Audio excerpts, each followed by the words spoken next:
Good afternoon, everybody. Welcome to Demonstrated Successes Distance Learning with Google Classroom and Integrated Apps and Tools. Jacyln Karabinas is again our Google guru, that's hard to say, and she will be leading this session. Let's see, got some things to talk about. Here's Jaclyn. She's certified Google education trainer. She works for Heinemann as a consultant and UNH. She loves being outside, which is perfect for today. And I'm here. I'm a math person, and Sarah's here, and she's a reading person. We're both from Demonstrated Success. We will be watching the question sections. If you have questions, you can write them in. Jaclyn's going to be concentrating on questions that she got beforehand, but certainly questions that you send in, if she doesn't get to them during the webinar, we will send them all to her, and she'll answer them all, and we'll post them. And we are going to send you a link so that you'll have those questions and their answers. You'll have your certificate, the PowerPoint. We'll send that link at the end of the webinar. So ask your questions. And if you have questions that you think you could probably get out of Google, but you might be able to get them more quickly out of Google than right now during the webinar. Is there anything else you guys want to say? Just that everyone's going to be muted. Definitely ask questions. If we don't get to them today, we certainly will do a follow-up with you. Oh.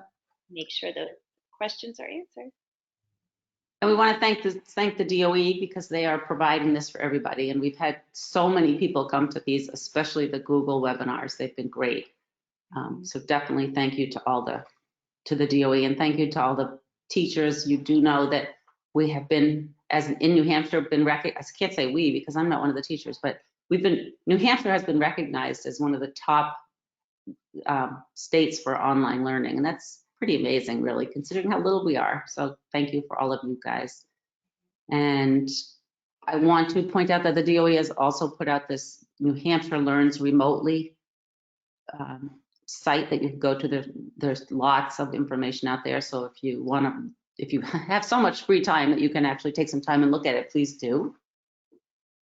And I think we are ready for Jaclyn, unless we have some questions before we get started. No, I think we're all set. I'm ready. All right. Go ahead. Yep. Oh, let me turn us off. Yep. And do you need to share a presenter with me, Anne, or can I go from here? I will switch that. There, find your name. There you are.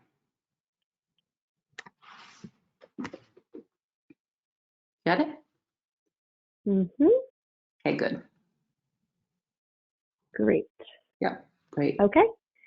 All right, everyone can see my screen, I think. All right, good. I'm going to leave my camera on to start. I'll turn it off in just a moment, but welcome everyone. I feel like a lot of you I've been spending a lot of time with over the last few weeks, and I'm glad it's been helpful. Thank you so much to those of you that submitted questions as part of registration when we were planning sort of a follow-up Google Classroom webinar. I said I really just want to answer the burning questions people have right now and still have, the problems they're trying to solve. So all the questions that came in between registration and about maybe noon or 1 today, I have in a list and I categorized them and figured out a way I can answer and address as many of these as possible, not one by one, but in general themes. So that's what I'm going after today. It's my challenge for the day. I'm looking forward to it. If you are curious about the questions that everyone else answered on this document, and you remember if you've been in other webinars with me, I haven't made a bunch of slides because we've been on so many sites and navigating so many spots that I've just been modeling for you on the site. And then you have this sheet that you can come back to kind of see what it was we covered. You could even print it and keep notes on it if you wanted. And that link is in the chat box so that you can have access to that.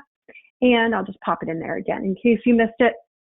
So these were the themes that came out of the questions that were pre-submitted. And the ones that I bolded are the ones that I'm pretty sure, at least with my run through, I was able to address in this webinar. I have answers and suggestions for these other ones that I'm hoping to get to. If I don't, I'll follow up later. But these bold ones are the ones that just had some really common themes. And so we'll definitely start there. The one thing I've been starting every webinar with is just understanding, just trying to maintain what's important right now.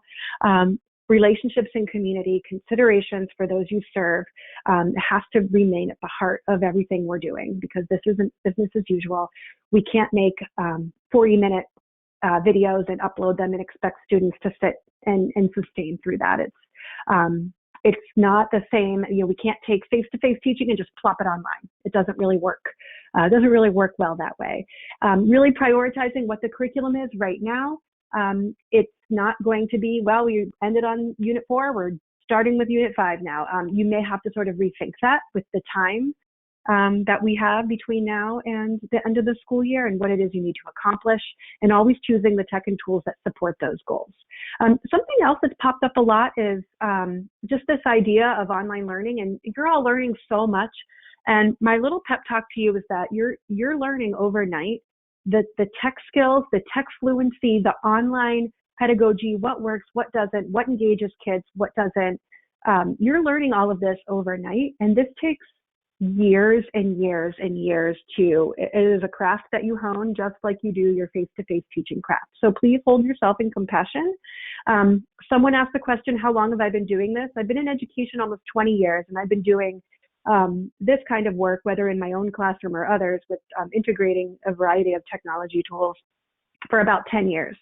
So I'm telling you that just to give you some perspective that the information that I'm sharing with you is 10 years of collaboration with others, learning from others, my own things that I've honed over the years. So, if you don't master all of these skills, in a 2-week time period, you'll get there. So just pick your tool, find something that works well for you, and keep going with it. So I'm hoping that you're there. So I really just wanted to point that out, so that you're not asking yourself or your students really to do something that, maybe is just a little bit out of reach right now. How can we think creatively about using these tools? With online learning, students, students and families and teachers that do online learning regularly, they opted into it. And this wasn't really an opt-in. This is the way that we're solving a problem. So just kind of give yourself a little bit of grace there. So one thing, as we jump in here, I linked, let me go up for you. I linked right here, visit the spreadsheet. So these were the questions that were submitted, and I categorized them. That's where all of those categories came from. So if you were curious about the details, you can see that. And we're just going to dive in here. So the first thing I'm going to address is video. Video is my number one question. So I'm going to actually turn off my camera. I'm sorry to hide my face and have you looking at a screen for another hour, but this is going to be the best way for you to see my full screen in a much larger format. There we go. That way you can see more of my screen. So I'm going to go into my test classroom here. And a lot of people have asked about video. So I want to address a few things with video. There are, of course, many ways you can link a video from any tool, from your phone, we don't see your screen, or I don't anyway. Where did we go? It says waiting. There we go. Yep, that's good. Oh, is it there now? It's there now. Thank you. Okay. Awesome. Thank you, Anne. Okay.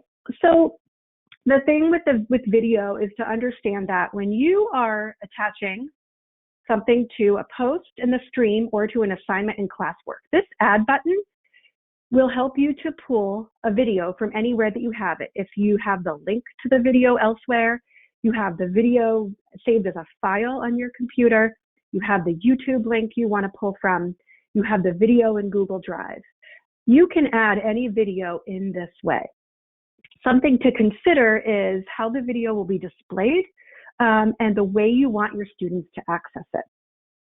So the first example is Safe YouTube. So a lot of you have discovered Safe YouTube, which is great. Essentially, Safe YouTube, I'm just going to click on this. Safe YouTube takes any YouTube link, you plop it in, and it gives you a safe link so that when students click on the video, it opens up in a new tab and they can watch the video. The video is right there for them. They can't go to YouTube. There's no ads. There's no nothing. So Safe YouTube is one of the fastest ways to go. I don't always love that option if I have students that I know we're going to get distracted from lots of tabs, right? So I just clicked through tabs and, sometimes you get lost in your tabs. It does open in a new tab. So I do like the option to post if I have made the video using Screencastify. We've talked about that a few times, and I'm going to model that again. I do like it this way because notice how it just overlays on my screen. It doesn't open in a new tab. The video opens there. Of course, it's an error because I deleted that video, sorry. But it will open right here on the screen. And so it's kind of a nice feature.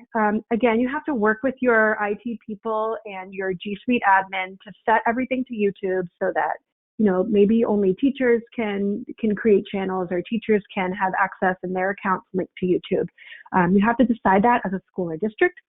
But I like to use that with Screencastify so that I can just have the video overlay right here. So let's go into Screencastify actually. So if this is new to you, Screencastify is an extension. So you see this little guy up here in the top right, this orange arrow. This is an extension. It's not a separate app. It basically just extends what my browser can do. That's the best way to explain it. So when I click on Screencastify, I can make a video with only my webcam. If I'm just speaking to the camera, I can do just my desktop, so everything that's on there. I can choose browser tab if I'm only doing a screencast of one tab. I rarely choose this one because I click around tabs so much to model different things, so just keep that in mind. You will probably want to do, for students, desktop and webcam. If your students want to see you, or if you didn't want to show yourself that day, you could always take your webcam off right there. So I'm going to walk you through this, and I'm just going to record. So here I am. It's showing my picture in the bottom right because I have my webcam going. I want my whole screen to show up so I can click around tabs. I'm clicking share, and now Screencastify is beginning to set up. And you see I have my countdown. And then I begin my screencast, and I can click around. I can show students how to navigate to classwork. I can show them how to view the assignment and instructions. I can show them how to navigate between topics. So you can show students how to navigate something, whatever it is that you need to tell students. You do have some tools over here to draw and circle and write and all of that kind of thing. And when you're done with your video, in the top right here, you go back to your Screencastify icon, and we're going to stop the video. Now, automatically, it's loading to my drive. Screencastify already made a folder in my drive called Screencastify, and then it put the video in there. I'm going to name it. I'm sure some of you are getting really good at your own personal naming conventions right now. Classroom tour. Okay, so here I am. Now, you can even, if you get fancy, open it in the editor. You can do lots of different things. I'm not going to go into that right now. I will say, plan out your videos before you make them for students. Make them short and sweet. Giving students a 30, 40-minute video because that's how long your class period was is not going to work. You can't engage students in the same way over a 40-minute period in your one video without a lot of tech skills, I would say, unless you know how to do all sorts of different fancy things and you want to make a long engaging video, go for it, but also weigh that against the time that it takes and what it is you want to accomplish. My bet is that students aren't going to watch it. They might start watching it, skip through a few minutes. My daughter's 7. She has lots of 20, 30-second videos from her teacher, and she almost refuses to watch them, and that's 20 seconds. So just, putting that out there. Good video, maybe 4, 5, 6, 7 minutes, depending on the age level. So just keep that in mind. So now here it's stored in my drive. So I can copy this drive link. If I want to avoid YouTube altogether, I can just copy that drive link, and I can put it, I'm just going to do this in the stream, but this button in Classroom is the same as in classwork. So I'm going to do this from Google Drive. It shows my classroom thing right here, the video I just made. So I'm going to click Add. And now here's my post. Or if I do it in classwork, I'm assigning this as part of the video. So using the Drive link, much like Safe YouTube, opens in a new tab. So again, it's not a terrible thing. It will work great. It will be fine. But if you want it to just overlay Classroom, you're going to want to do the YouTube link. So I know I just clicked around a lot, so I'll tell you where I am. I'm back in Screencastify to look at another way to share my video. So I could share it right to Classroom from here. If I do that, it's going to do the Drive link, and I can choose the class, and it will walk me through all the same options you would get in Classroom in this little window. If I'm embedding in a website, you would get it here. Publish to YouTube. Your YouTube channel that's linked to your account will show up here, and I can choose that I want it to be unlisted. Only people who have the link can view it. And then that way it's not listed. No one can go to YouTube and find my lesson. It's just here so that students or whomever can access it. Okay, so now it's uploading it to YouTube, and it says success, you're on YouTube. Okay, so I'm going to copy my link. I'm heading back over to Classroom. Okay, I'm back in Classroom. And now when I'm adding this link in, I choose YouTube. I'm going to do the URL because I have it. It's the video I made, and it brings mine up, and I'll click Add. So then once this is posted, it just has that nice way that it overlays instead of opening in a new tab. So this is going to come down to your preference. It's going to come down to any YouTube red tape you might have to move through. But 3 ways that you can get those videos in there with Screencastify. So just again, you have the YouTube link, you can do it right from Drive, or you can put the YouTube link in Safe YouTube, just remembering that those will open in a new tab. Another tool that I forgot about, I haven't even mentioned it in any of my webinars, is WeVideo. I forgot all about that tool because I love Screencastify so much. I'm not going to model WeVideo, but I'm just going to show it to you really quick. WeVideo is a really great tool that, it's really easy because it's one of those just, you click and you drag, and kids can get really good at it. So, just depending on what it is. I wouldn't try a ton of new things at this time, but a tool to tuck in the back of your mind for when you do return to school that students, UN students might enjoy doing some content creation with WeVideo.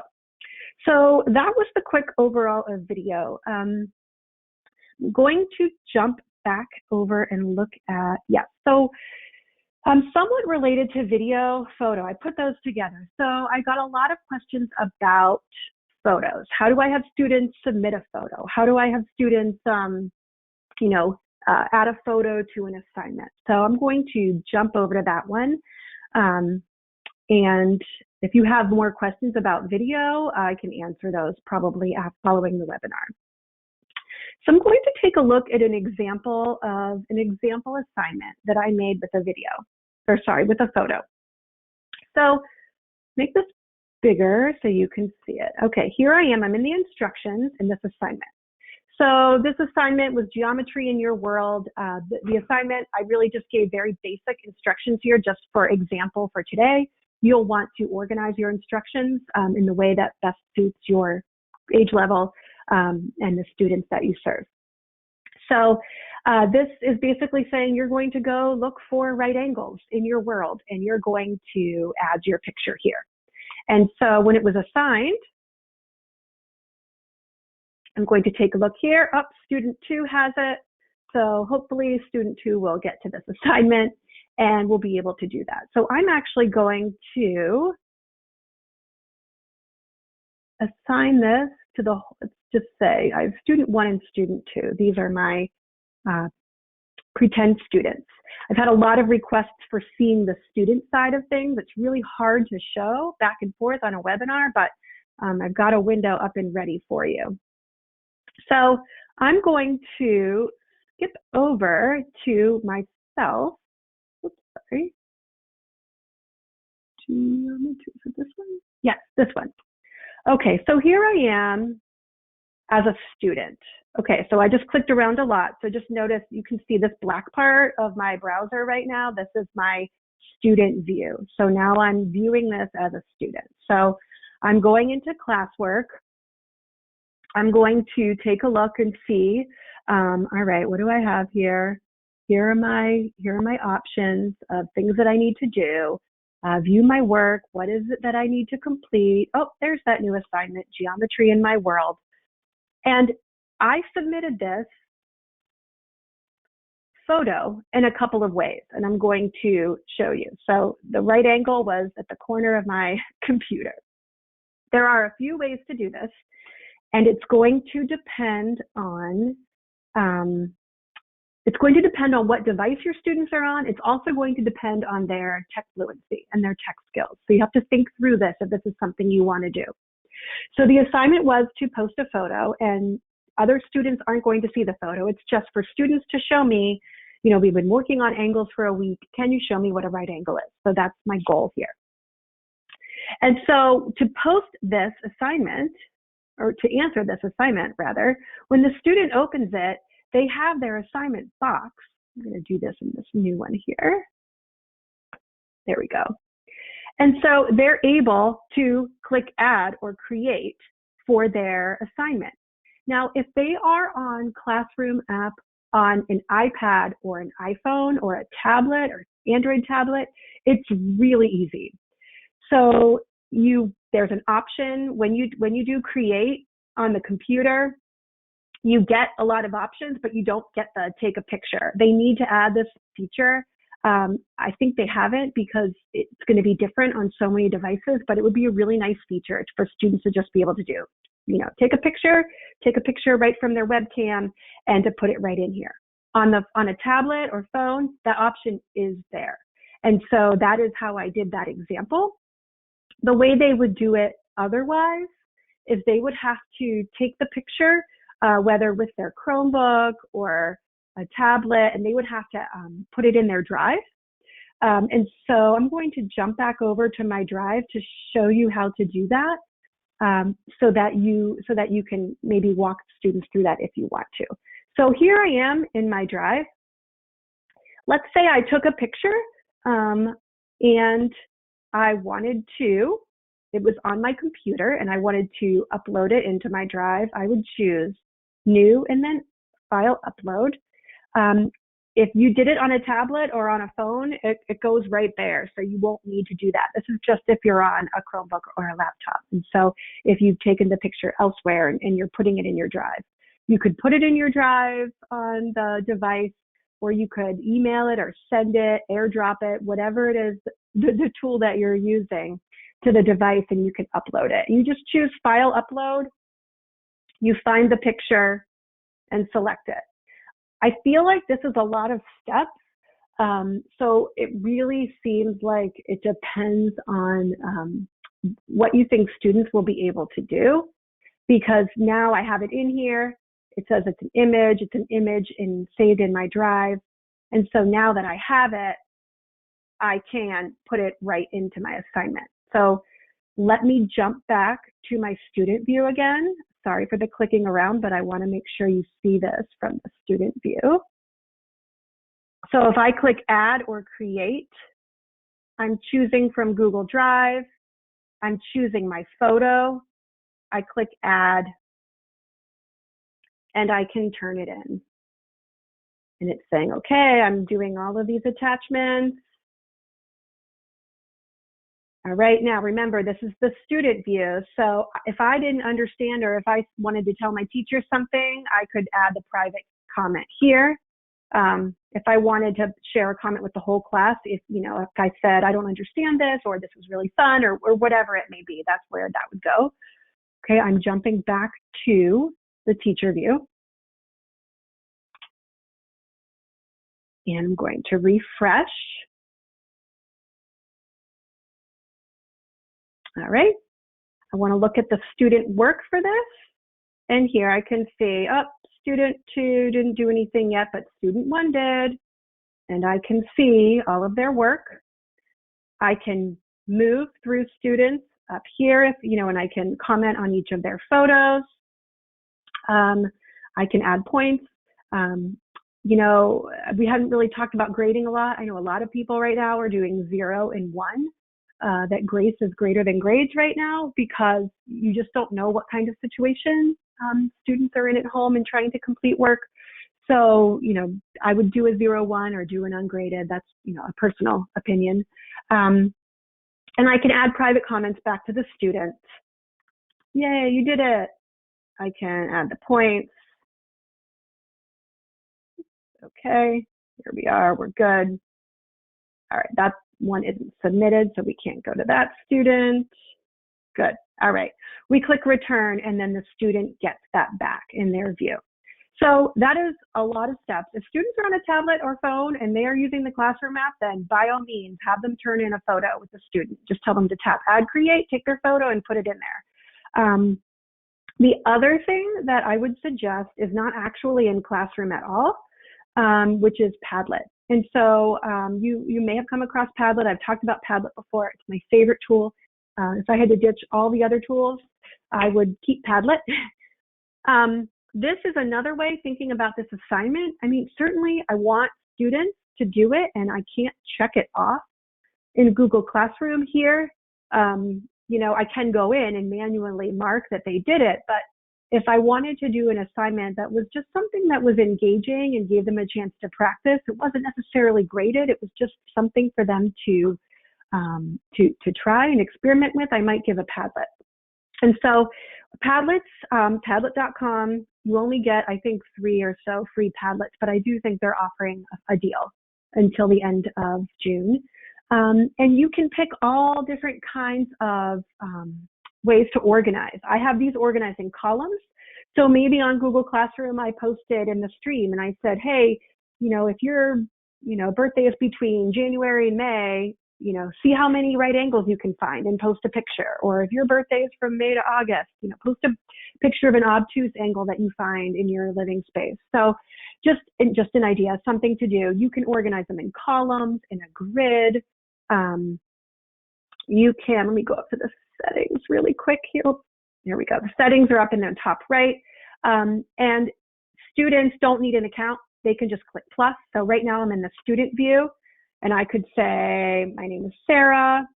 I'm going to add my photo. I just click photo. It says, I want to use your camera. And I say, great. And I can, put my photo in there, I'll make my obtuse angle.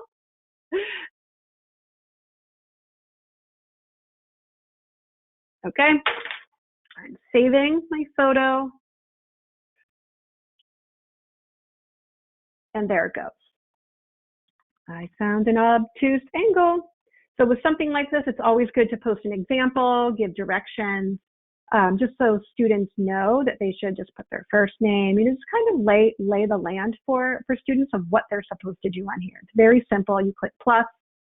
A lot of teachers like to organize resources for kids with these and make them view only.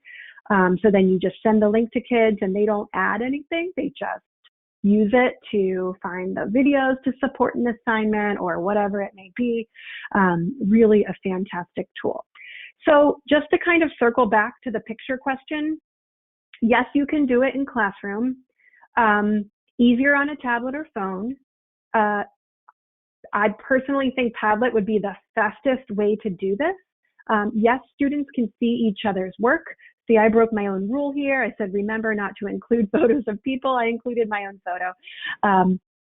And so you can also set this to approval so that if you're concerned that you haven't had a chance to do the digital citizenship work with students yet, to just freely post on these apps, all of these apps out there pretty much have an approval option, where is if a student tries to post, when you go into your settings on the teacher side, it's up here, in your little gear in the top right, then when you go into the teacher settings, you can toggle that it has to be approved by a teacher. So yeah, I was in the student view. Here we go. So as the teacher, I can choose all sorts of things. Do I want to require approval for all of my posts? Do I want to allow viewers to comment on or off? Lots of different things you can do. And so, you know, when you're thinking as far as accountability with students, you might just take a look through, you know, what student didn't respond? Is it the first time they didn't respond to something? Have they been a frequent flyer? They might just need a check-in to know that, you know, that you care and you want to know that they understand what to do and how can you support them. But I mention that only because I know that, you know, in classroom, it's easier to see who does what, and you can say, you know, complete or not, and it all goes in the grade book. But there's a lot of opportunity right now for things like this where things aren't going right in the grade book. So just a little thought there. Okay, I'm going to jump back over into, we're doing great. It is 3:30. Sorry, clicking around to remember which viewpoint I'm in right now. Okay, so that was the main question, or the main way I wanted to address photo. There was a question out there, art teachers. Yes, there was an art teacher that asked, and I'm sure there might be a few of you, about collecting artwork. This is something, Padlet is something I would try. Honestly, you could even, I don't know, it depends on how many students you had, but you know, a student could have their own Padlet where they collected their artwork. The other suggestion for artwork that I wanted to make was Google Slides. So thinking in terms of a collection of photos or Google Slides, I'm going to go into my Drive and I'm going to open Google Slides. And if you wanted to make it an assignment for students to just sort of add their artwork over time, you could link a slideshow to an assignment and say, make a copy for each student. And if I name it Artwork Spring 2020, when I make a copy for each student, it's going to add my name to it automatically. So then every student would have that, and they would be able to add slide by slide of their artwork, you know, taking photos of it, or if it was digital artwork, putting it on here. So that is the suggestion that I would make for that. And even if not for art class. Slides is a really fun way to have students explore the visual, explore content in a visual way, or to create content to share their learning in a visual way. So those are the main things that I'm hoping answered most of your questions on photo and video. So just looking at the time, I am going to just pop in the question box really quick.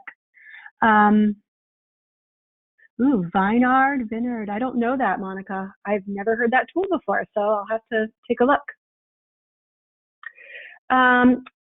Susan, I'll answer this. How do you embed a hyperlink in your text or in the stream or assignment? I actually don't think you can do that in Classroom, much like you can't do that like on Facebook. You can't have rich text with hyperlink text. So you wouldn't embed it, you would link it to the actual post so that it shows up like this. So that's really what you're trying to achieve, and visually it's much clearer to people what they're using. Screencastify has to be time delayed with an upload to Google Classroom. Yeah, there is a slight time delay, that is for sure. Can you do it in real time? No, Screencastify isn't like a video conference app like Google Meet or Zoom, so it wouldn't be real time. I would recommend Google Meet or Zoom, but Meet is really great if you already have G Suite. So I want to talk about PDFs. Lots and lots of PDF questions. I get this question so much, and I don't know if you're all going to like my answers. So I'm going to try to give you some answers in some context. Lots of ways that we have students do work on sheets, whether it's a worksheet, a graphic organizer, a matching sheet, a fill in the blank, all those kinds of things. It's my opinion that you're probably going to make more work for yourself, and it will feel a little laborious and maybe even like busy work to kids to do lots of PDFs in this way for online learning. It's not something you would do in a online learning format if it were something you were trained to do or designing that. And I know that we aren't in that situation. We haven't been trained to do that. And so I want to give you some alternatives to PDFs right now that may help you out. And so the short answer of, can you turn a PDF into a Google Doc? The short answer is sometimes. If a PDF is primarily text, you can, if it's downloaded into your computer. Let me open my drive 1 second and I'll just show you this. Here we go. So you can sometimes, not always, choose that new and the uploading part in Drive if you have the PDF that you've saved onto your computer. Whoops, too much clicking here. File upload, here we go. So I could put a PDF in there. Let's see if I have a good one that I can do right now. We'll do this one. I mean, I can put it in here and I can open it, and I get this option up top, open with Google Docs. This one is going to work because it's primarily text, but I've tried it with ones with photos and various graphics, and it's just not going to work. So, you know, if you can get the workbooks to students, or if they are able to print, but I wouldn't require it, not everyone has a printer, you know, doing that paper and pencil is a better way to go. It's just going to feel, it's going to be clunky and inauthentic to put a PDF in Classroom. So alternatives, because I know some of you are thinking right now, oh, but that's what I have. I have lots of PDFs. I already have these things made, and I know. I hear you. What I'm going to nudge you to do is to look at the PDF and ask yourself, what is the goal? So I did a little PDF search here. Let me pull that up to show you that example, to kind of talk through some, and then I'm going to move into hyperdocs, because for a lot of you, that's going to be your answer. I think I lost my search. So I'm just going to type in social studies worksheet, just to see where we are here. Okay. So if I have a PDF and I'm like, okay, I already have this activity. I want to use this worksheet. Oh, that's not much bigger. So I say, I want to use this. Here's the activity. I have to look at this and say, okay, what are the goals here? Well, I want students to learn about a state, and I have a lot of questions here. Well, remember at the beginning, I said you have to really decide what's important right now, and we have to really consider engagement too. Because even though it may have been fine to pass this out for an independent activity that was leading to something else in your classroom, it may not fit, and it may not fit in this setting now. So things have to shift a little bit. And so you have to ask yourself, okay, what's the goal? What do I want students to do? And then is there a tool that can support that?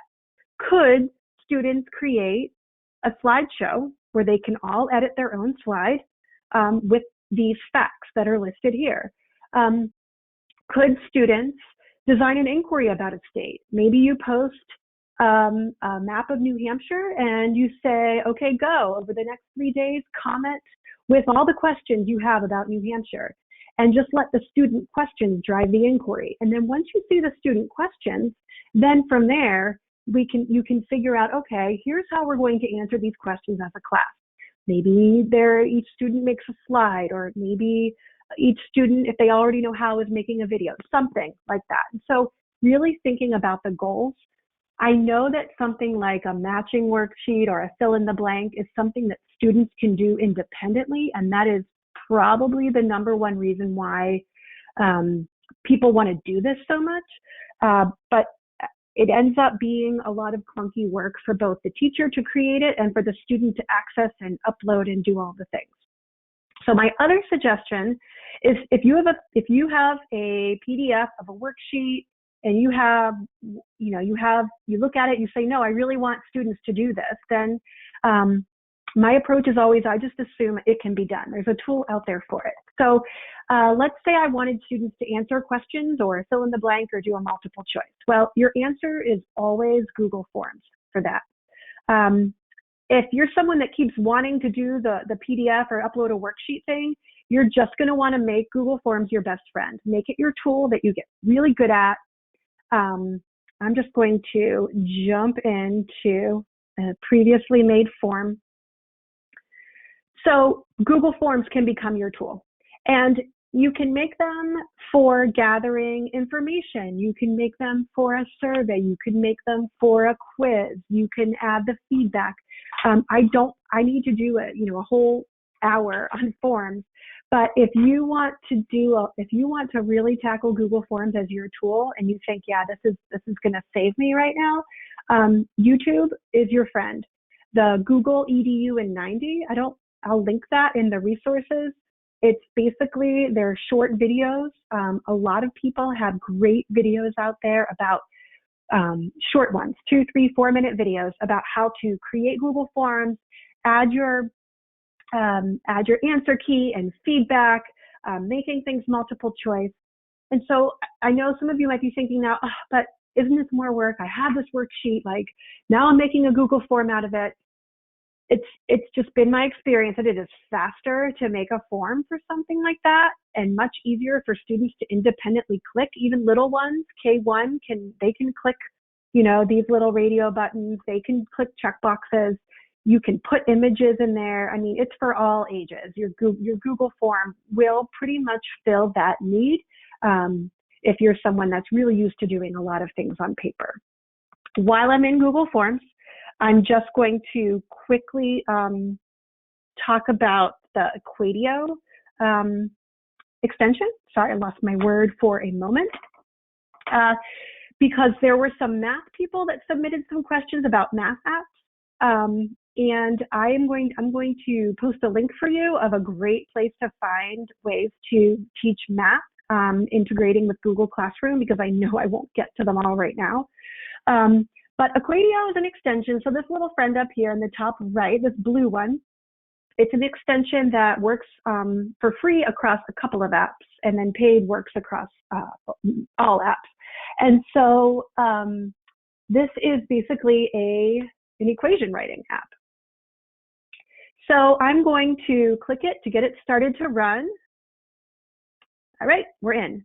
So I enabled Equatio in here, and see how I have these little icons here now?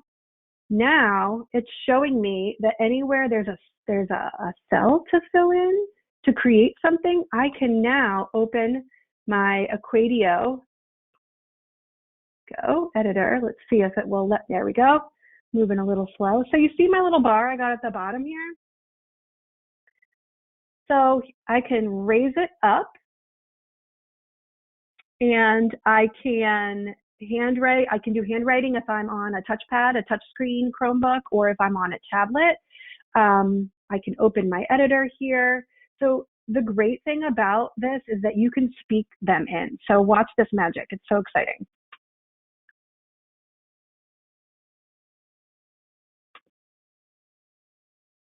4 squared times 2 equals X.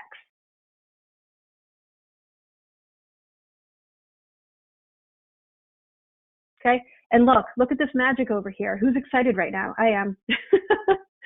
So it's a fast way, instead of typing it. If you know what you want your equation to be, you can just type it in, write it in. If you write it in, it turns it into typed text. It's I can't show you on this computer, but it's pretty awesome. And then you say, okay, yep, this is it. I wanted this right here in this question. And so we are done. Do I need to edit it? Insert. And what it basically does is it makes it an image and it puts it in right there. Students don't see these little dots, just you. So I'll put this in the center. There we go. And so now we can see, okay, here it is. And then I can have my answers here. So just a quick, while I was in forms, I wanted to show you Equadio. And then, where did it go? Yep. And then this can also be used in, I used it in Google Slides and in Google Docs.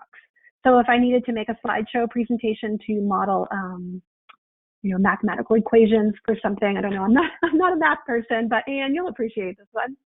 If I needed to do that, I could also open this in Slides. Again, you just click it in the extension in the top. And once you do, it sort of enables it throughout the document. And you just kind of look for your toolbars and test it out. So just wanted to make sure I popped over to that one. I am loving that. Okay, yes, I'm so glad. It's a good one. I love that I can speak it and I don't have to look for the symbol. It's really helpful. Okay, I know I'm talking fast. Aren't you glad these are recorded so you can go back? I just want to answer everybody's questions. It's really important to me. So I'm gonna jump over to hyperdocs right now because I got a lot of questions that I categorized as engagement. So I'm going to come back to those. Yeah, so I just actually wanted to jump over to those. So thinking about motivation, thinking about making things more interactive, thinking about PDFs, thinking about helping students respond. So respond in what I think to be more authentic ways, keeping kids engaged and on task, that kind of thing. So hyperdocs are essentially, so this is hyperdocs.co, and I put the link on that agenda sheet if you missed that. Hyperdocs are essentially this. It's imagine a lesson that you've created for your classroom, and you've created all the elements for the lesson. You've engaged kids to start, you've done some modeling, you've moved off into independent work or collaboration, you've come back to synthesize and share your thinking. It essentially takes this idea, this flow of a lesson, and puts it in a clickable document that students can move through independently. So I'm just going to show you their basic templates.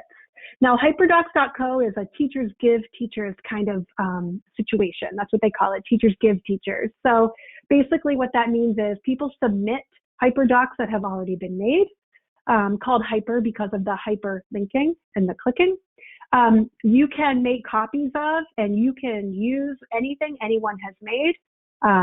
My caveat to that, not really the caveat, but my warning label to using lesson sharing websites like TPT, like hyperdocs, is you still have to vet the information and still make sure it works for your students. You don't just want to take something someone else created and say, yep, here we go, that works. So they also give templates for you to make a copy of and fill in. So whether it's a hyperdoc, hyperslide, or even hyperdrawings, I've seen them do it in hyperdrawings as well, Google Drawings. You would just do file, make a copy, you name it. You could decide if you want to put it in a different folder, click OK, and now it's yours. And that's why it's teachers give teachers, because it's basically, here's this wonderful thing that I've been working on and doing, and now it's yours. And so what I love about hyperdocs is that it really helps you remember the way that you organize a high quality lesson in person. It's really easy in this situation right now to want to post a link here and a question there and an activity here, and and if you've been doing that, no one blames you. Absolutely, you're all learning, but this is a good direction to move into.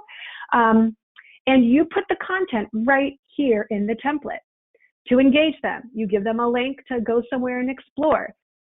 If you don't want them to leave the document, if you did this in a drawing in Google Drawings, right here, you can paste the video right in the document.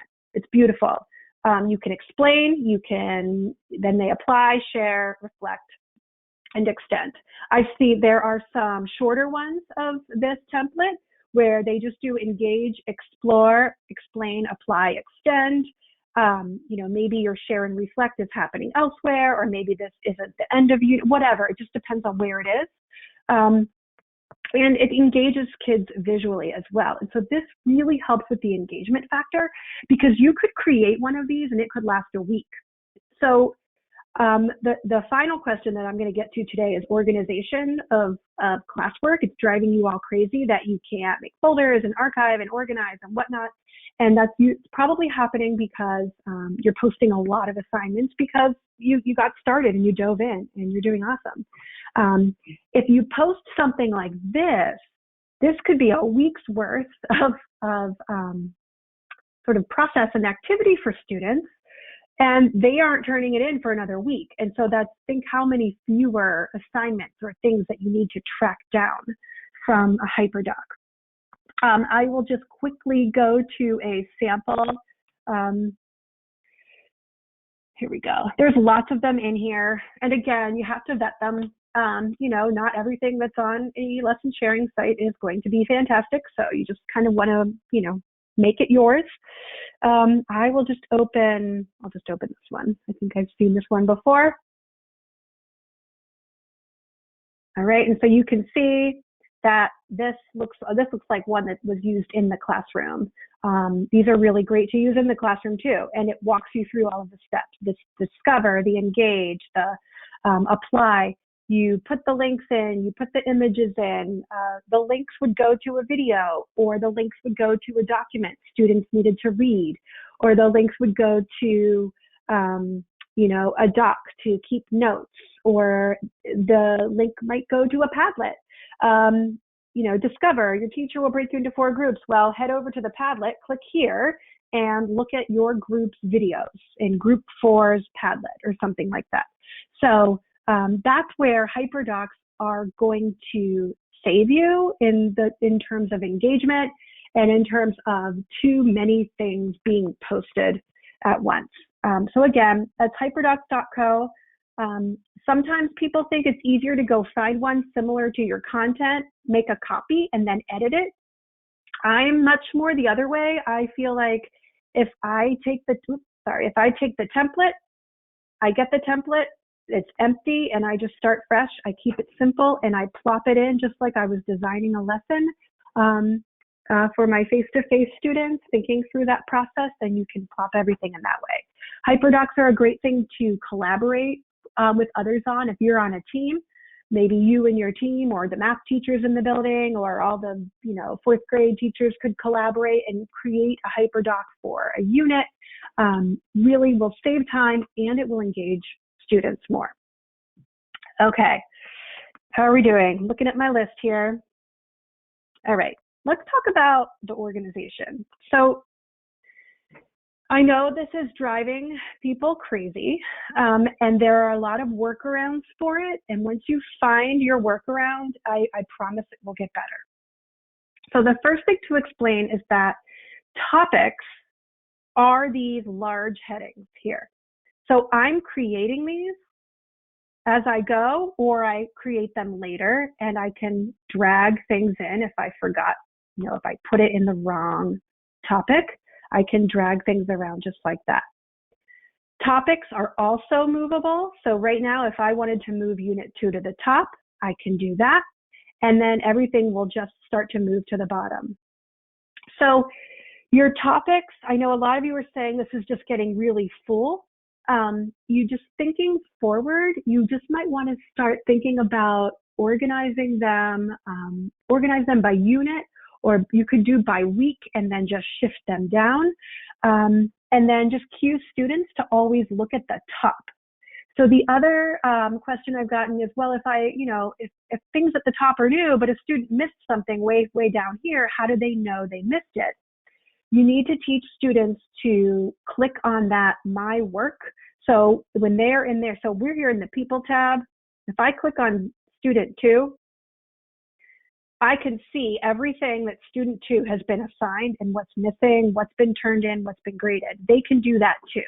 So when they click on their name, or they click on, you could do grades. They could click on grades and see it all, but they can click on their name and everything comes up. So you're going to want to cue students to do that. A screencast would be a good way to do that. That students can find any work from last week, 2 weeks ago that they need to complete. They're going to find it there. Because you're going to need to keep things moving, but you also need to remember that not everyone's going to do everything at this point in time. Someone asked about keeping attendance, and I mean, honestly, I have a lot of thoughts on that, but I'm just going to say that, a check-in for students and families to see how they're doing, how you can support them, versus an email saying you're missing these 4 assignments, is something to really consider, just because the home situations are so different all over the place right now. So just keep that in mind when you feel like you're chasing work down. Try to have a little bit of grace. So here I am in my topics. If this were me and I were getting overwhelmed, what I would do is I would create a topic called archive. And then when a topic was done, here, let's say geometry unit 5 is done, I don't even want to have it as a topic anymore. If it were me, I would take, okay, this assignment, I know that kids still have not finished it. So I'm going to pull it into the archive. That way, kids can still access it. When they see the work they're missing, they're just not going to find it here in Unit 5. It doesn't get rid of it in Classroom, or it doesn't unassign it or anything like that. It moves it to the archive for everyone. And then if we've way moved on from Geometry Unit 5, I might delete it altogether. And I'll just delete the topic, but it does not delete everything that goes with it. That test quiz right here that used to have that topic, it doesn't anymore. So I need to put that in my archive too. So that is my workaround. I think that what that does is maybe every 2 weeks or a unit or however you're organizing it, just make sure students know that what they need is near the top, that as things are over and done with, they'll be moved to the archive, but that students can always access their own work no matter what the topic is, whether it's from the past or whenever. I'm going to go to the student view to show that. This one. There we go. Is that here I am. I'm back in my student view. See the black part of the screen. I'm in my student view. It says no upcoming work. I go into classwork right here. View your work. Students have this. So if they click that, they see everything that they have done and turned in. I can filter them. They can filter them rather. Students can say, okay, what's missing? And just click on missing, click things that were returned and graded. And so even though I changed the topic on those, I cleaned up my screen, but students can still access it. So I hope that that helps to answer that. The other thing that's somewhat related to this that a lot of people have asked is, okay, so wait a minute.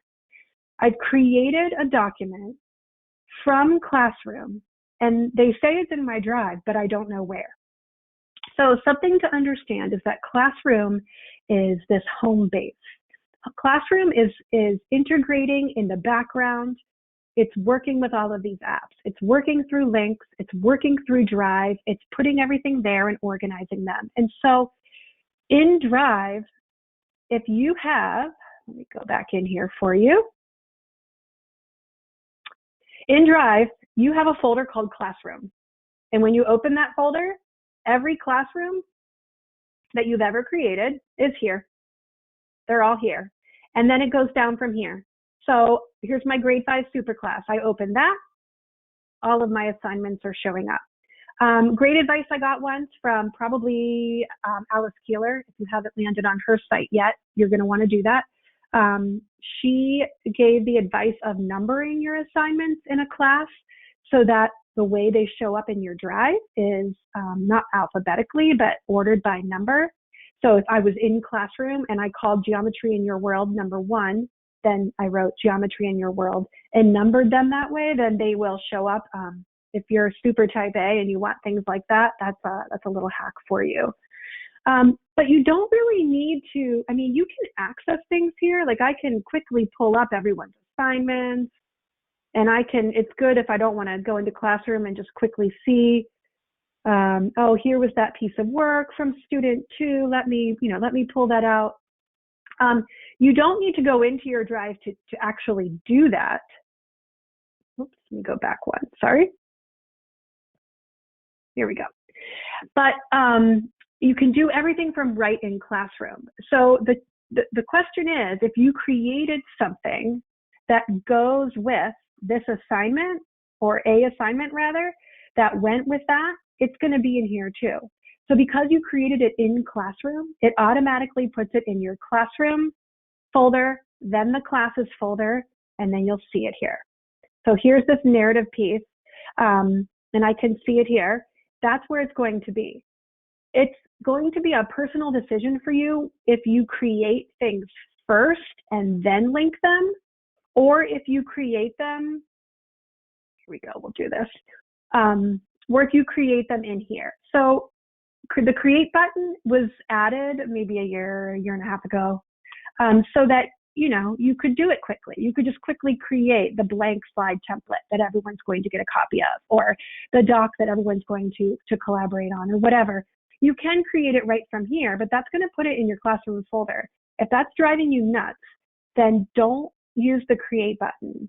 From your drive, in your very organized folders, history, period 7, graphs, we're interpreting this graph. You create something for it, create it in Drive in the folder that you want it, put it where you want, and then when you make the assignment here, just add it from Drive. You already created it. It's in here, and you just do it that way. I actually think it's still going to put it in the assignment folder, but for your sanity, it will be where you put it in the first place as well, so that if you're someone that likes to keep that kind of stuff organized, you can.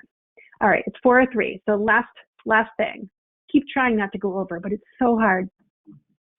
A lot of people are asking about sharing, and so I just want to quickly explain the sharing.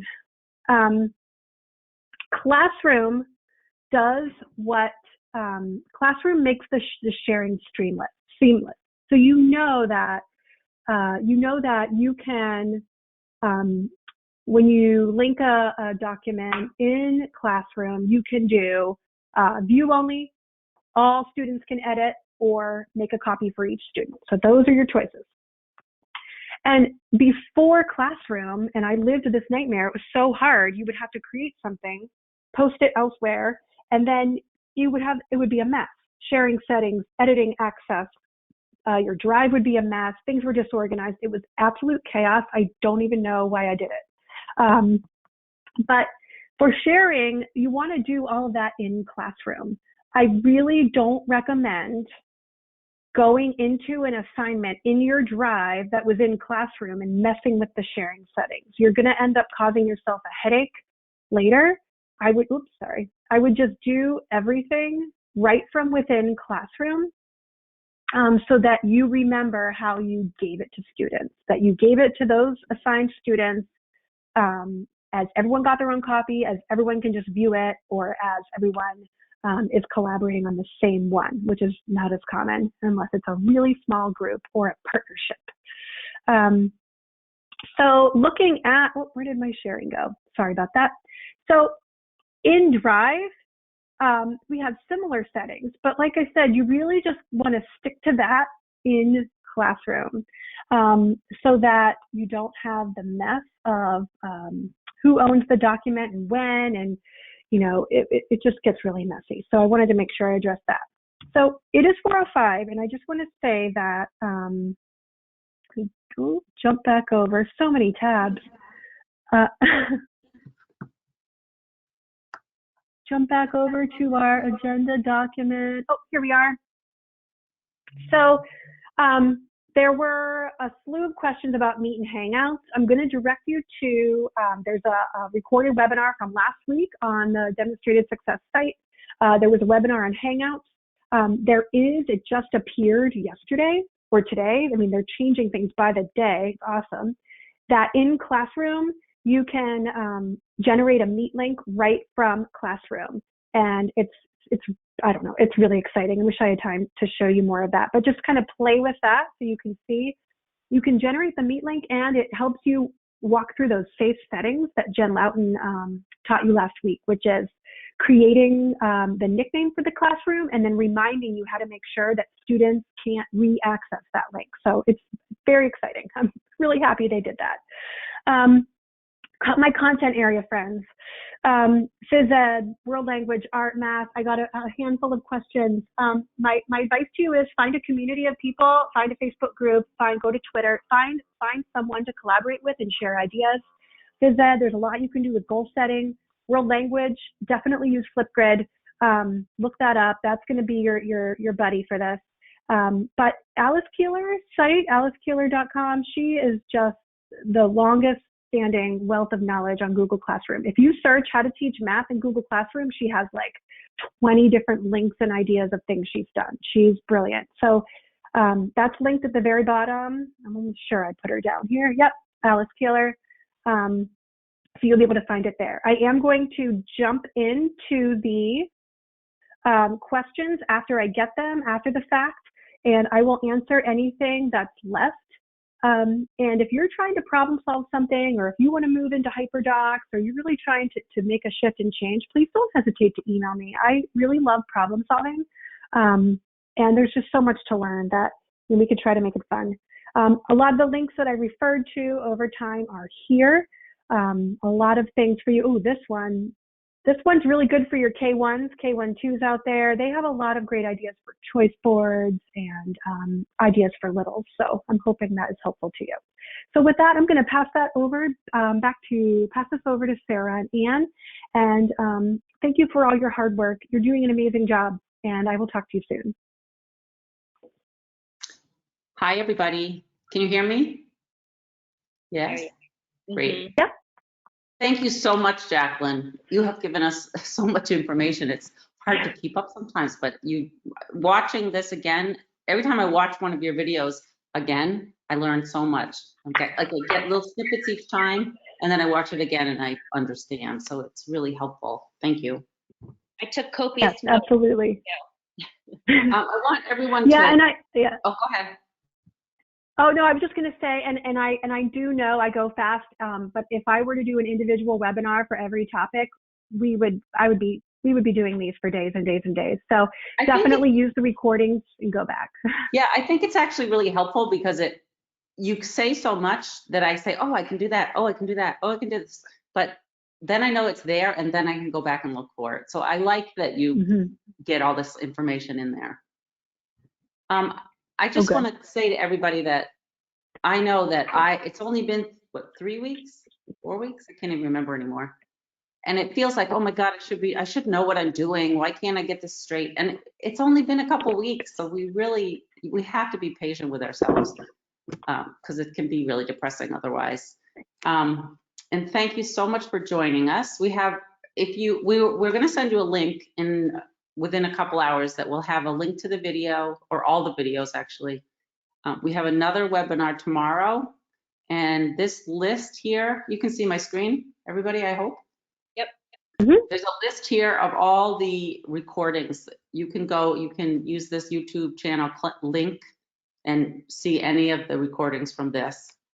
So please look through the list and see what there is and watch whatever you want. And on Wednesdays, not this week, I think we're going to do it next week. We're going to have different singers. Actually, this is an old one with Sam Robbins, who did a show for us. So we're getting different New Hampshire young musicians to de-stress us on Wednesday afternoon. So please join us for that. It's on our Facebook page. Just go to our Facebook page on Wednesdays at 4. Everything's recorded. I just said that. Here are our emails. If you have any questions, please send us an email. We will respond. And Sarah, Jaclyn, anything else?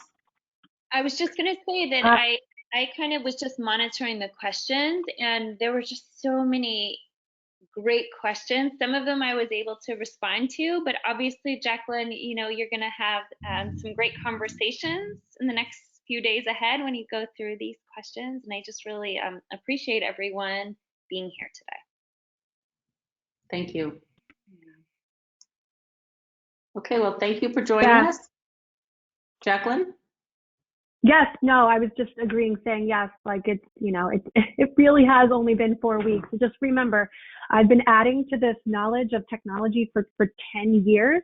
And I was an anti-tech person before that. I didn't get to tell that story, maybe another day, but I was I didn't want tech in my classroom. I was very resistant. So be kind to yourself. Yes, definitely. Thank Thank you. And join us again well, you'll see our list. We send you the emails and you're probably on the list at this point. Thank you. Take care, everyone. Bye.